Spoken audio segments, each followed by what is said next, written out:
Hi there, thank you so much for joining me today. This video is an empties video for the months of June and July. I do my empties videos every 2 months now. Like always, I'm going to take everything out and put it on the ground and sort it into categories so you can get a little bit of a sneak peek of what we'll be talking about today. So let's get started with that.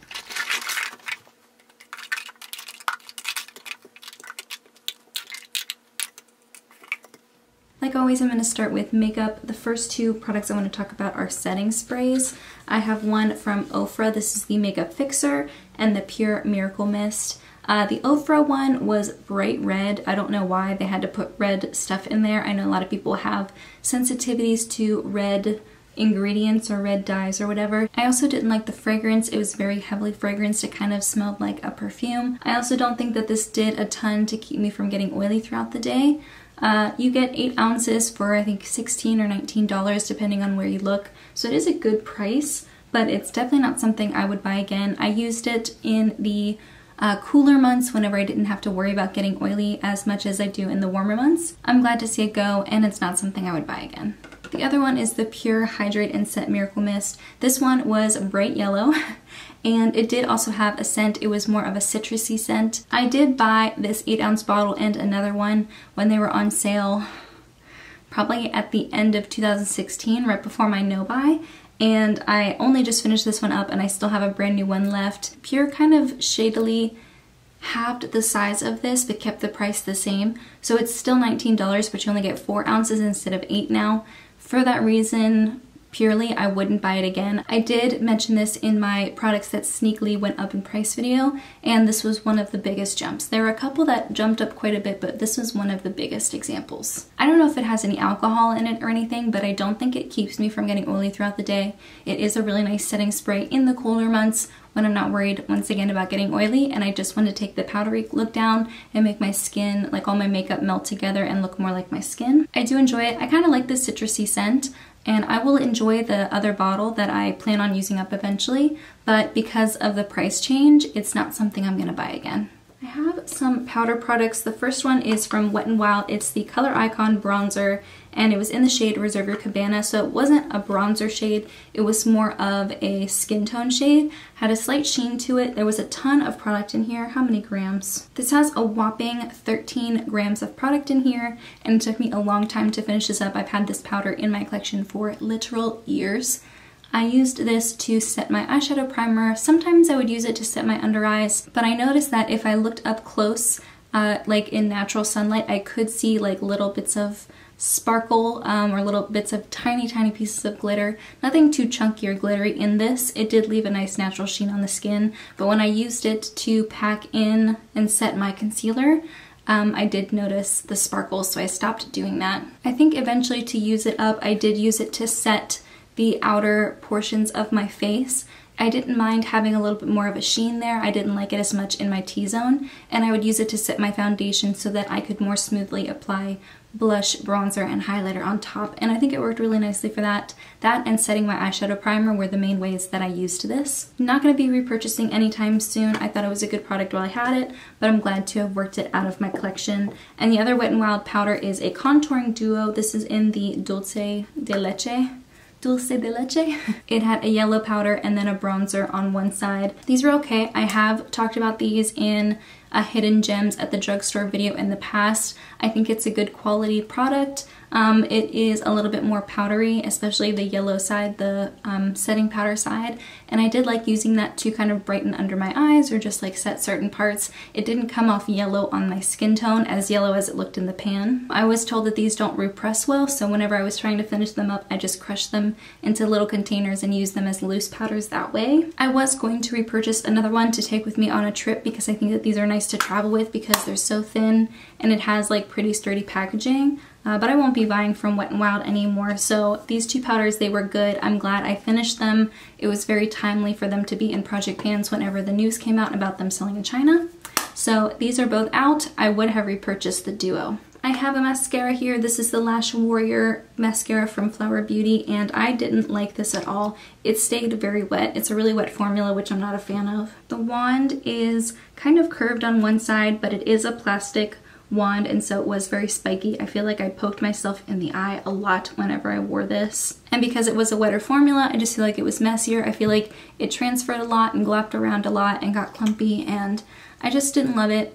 I can see why some people would. Some people love plastic spiky brushes. Some people love wetter formulas. So if that's what you like, this might work for you. But for me, it was kind of a dud. I have a lip product here from IT Cosmetics. It's the Je ne sais quoi Lip Vitality Flush. I'm not sure if it's focusing, but if you can see, I really dug out everything I could until I got to the very bottom. This was a clear velvety type of lip balm, and it did kind of change colors once it hit your lips and made it a little bit more of a pinky color. If I were to repurchase this, which I don't know if I will, it's $20.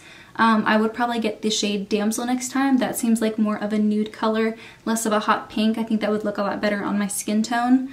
I love this. I've used up multiple bottles of this.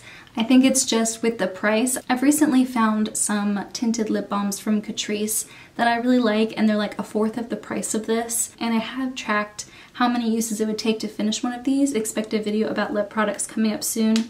And I just don't know if I got enough use out of it for the $20 that I usually pay. I mean, I usually get it when it's 20% off, so I technically pay like $16 for it. But that's still really hefty for a lip product that I apply, you know, a couple times a day. Maybe if it goes on sale during the Ulta 21 Days of Beauty, or maybe if I'm just like feeling in a mood and I want to buy it whenever it's on sale for 20% off, maybe I will purchase it again, but I'll probably try it in the Damsel shade next. I have a concealer here from LA Girl. It's the Pro Conceal. I'm pretty sure this was in the shade Light Ivory. These things take forever to use up. If you want a concealer that's like gonna take a long time, definitely try this out. There's so much product in here. 8 grams of product, and it's only like $4 or $5, and it's also available on the Ulta website now. They have a really great shade range. They even have like color correcting colors available in this as well. It's very moisturizing and creamy. Sometimes, especially like later on in the tube, I did notice that there were like little granules in the product, and if you just like rubbed or blended it with your finger, they would go away, like they would dissolve.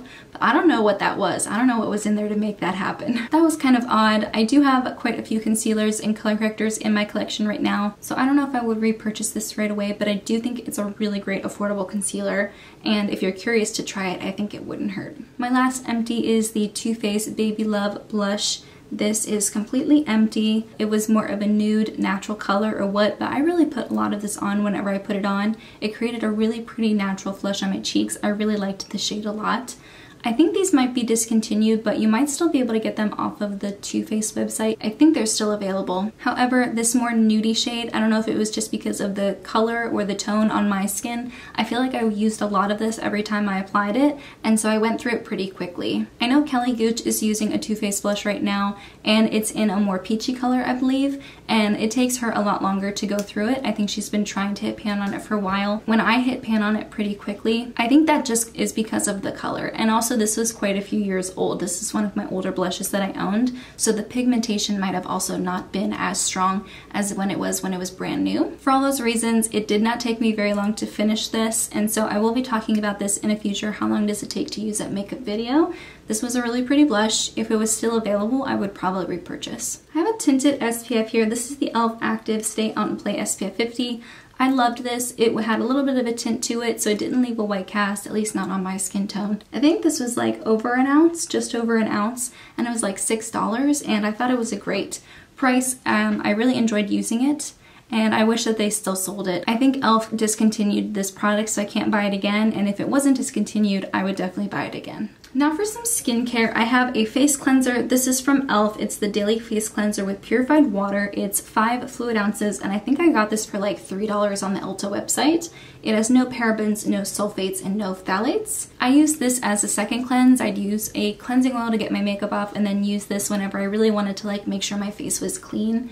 And I really like it. I actually repurchased another one. I went through this pretty quickly, but I'm pretty sure James was also using it, and that would explain why I went through 5 ounces of cleanser so quickly, and why I'm going so quickly through the second one. So I'll have to ask James if he's using it too. I like using this to make sure also that I get the makeup off my neck. Sometimes I use SPF or bronzer or something like that on my neck to make sure my neck, chest, and face all match. And so I do like to use a cleanser like this that's a little bit more good at getting off like dirt and grime, just to make sure I'm really washing the makeup off my neck as well. All in all, I think this is a great cleanser at the drugstore, and I would definitely recommend trying it, and I've already repurchased. I have a facial spray here. This is the Heritage Store Rose Petals Rose Water. It's 8 ounces. I think it's like $10 or $11, so it's actually not bad.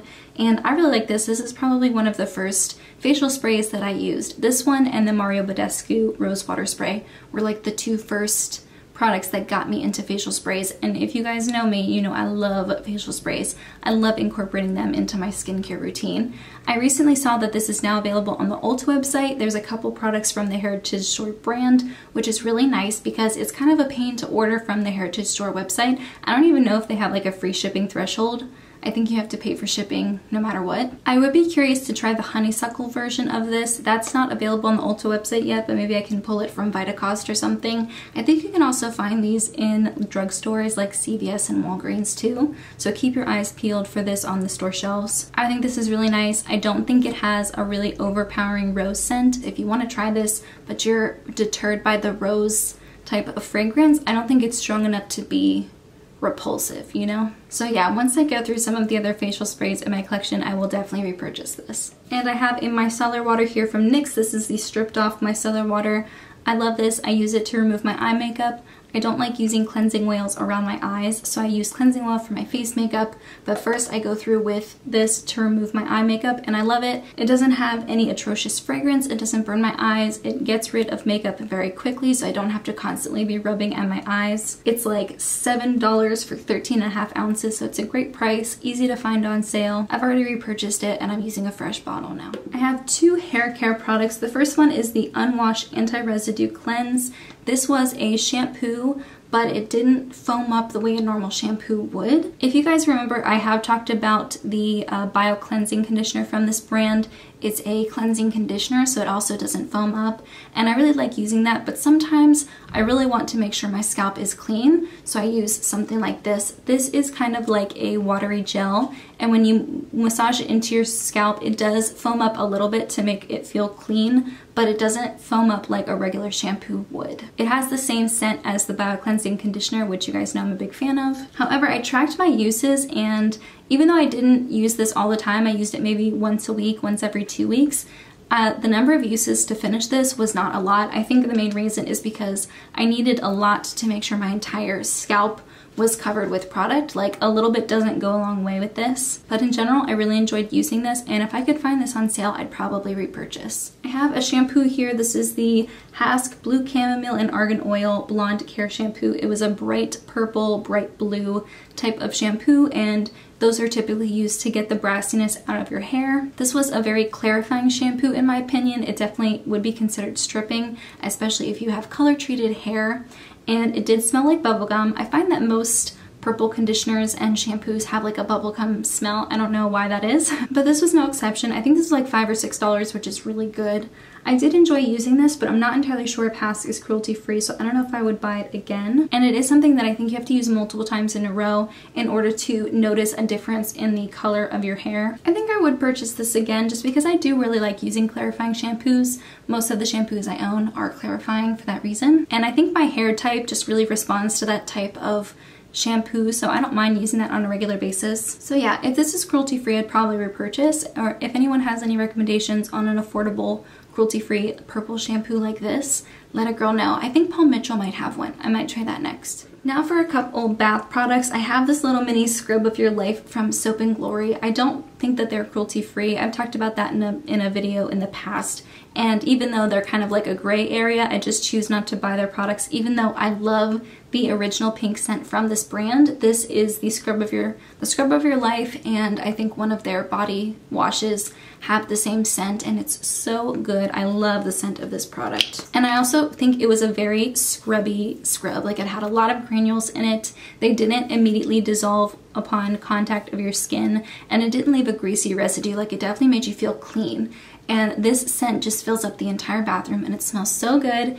And I was really worried that I wouldn't be able to find another body scrub that had a good scent but didn't leave an oily residue. I don't like the moisturizing body scrubs. I like the ones that like scrub your skin and then you moisturize after. That's just how I like to do it, especially when I use fake tan. I don't want any like oil residue left on my skin. I have since started using an Alba Botanica body scrub. I think it's the volcanic ash one. That one is very affordable. It has really nice scrubby particles in it and it doesn't leave a residue. So it's kind of like a good consolation prize compared to this one. If this was a cruelty-free brand that I felt comfortable supporting, I would buy like the full size of the scrub because this is fantastic. It's definitely still my favorite. But the Alba Botanica one is also a really great alternative and I have no problem using that instead. I have two body washes here. This first one is the Everyman Jack Cedarwood body wash. I love this. It's sometimes out of stock on the Ulta website, so I've been using a body wash from Method, and I actually really like that one. It's the Magnolia scent. That one is really good. You get a ton of it for like $6. So I do have that and a backup of that, like just to use in my shower. But whenever this goes on sale and is available on the Ulta website, I do repurchase it. I love it. I love the scent. You don't need a lot to foam up your loofah and clean your whole body. And the scent is just so good. This is definitely something I would repurchase, but it's a little bit harder to get my hands on. So I use this and then sometimes I use the Method Magnolia body wash in its place. This other body wash is from the brand Hand in Hand. It's the Cactus Blossom Bergamot and Crisp Basil version, and it's palm oil free, it's vegan, and it's cruelty free. And I did talk about this in a lesser known cruelty free brands from Ulta video in the past. And I talked about wanting to try this brand and I was interested to know what Cactus Blossom smelled like. It smelled just okay. The scent like wasn't super exciting or anything. And at first I really liked this, but then I noticed that whenever I used it on my body, something about it just didn't make me feel like I was clean. I don't know how to explain it. It's been a while since I used this as a body wash. I actually used this as a shaving cream for probably more than half of the bottle because I noticed that it wasn't actually cleaning my body. It does have like a lotiony feel on it after you rinse it off. Your skin doesn't feel dry or stripped, it feels like moisturized, which normally isn't a problem, but something about that kind of like left a residue on my skin and like trapped in something. I don't know how to explain it. But it just didn't make me feel like I was super clean whenever I was done showering. I don't know. So I didn't think that this was a good body wash, but it was a really good shaving cream because it didn't dry out the skin on my legs and it did have like a little bit of like a lotiony feel, a little bit of a slip. So it was a lot easier to shave my legs. So that was good, but I'm not going to repurchase it for that reason. And the last thing I have is a makeup brush cleaner. This is from Cinema Secrets. I'm very sad to see this giant bottle gone because these are really creeping up in price. The last time I bought it, it was like $36 and now they're $42 for 32 ounces. And I hate how quickly the price keeps going up. I'm not a fan of that. My sister-in-law did buy me a new bottle of this for my birthday back in March, and so I started using that one, and hopefully that one will last me a little bit longer. I only use these on eyeshadow brushes. I don't use them on my bigger brushes just because I feel like that's really wasteful of the product given how expensive it is. And I do use a Dr. Bronner's bar soap for my sponges, and then I use the Dr. Bronner's Castile soap, the liquid version, for most of my larger brushes. But sometimes my eyeshadow brushes, either I need to quickly clean them between putting makeup on other people, or I just don't have a lot of time. I don't have time for the brushes to dry overnight. I will use this to sanitize it and to get the makeup out of the brush. It does a really great job at cleaning out more stainy types of products, like really heavily pigmented eyeshadows or bright colors. Usually those will stain the brush if it's white, but this gets it out. I have never had a brush that this couldn't completely clean. It's fantastic. It hurts a little bit every time I have to use it, but it doesn't take me a long time to go through, probably 8 to 12 months to use up one of these, so that's fine. I wish it wasn't so expensive, but I'm still gonna repurchase it anyway. And those are all of my products that I had to talk about. A little bit of a longer video this time around. I don't know if I just had more products or what, or maybe I was just in a chatty mood, I don't know. Let me know if you've used up anything exciting in the past month or so. But in the meantime, that's everything I have. Thank you so much for joining me, and I'll see you in my next video.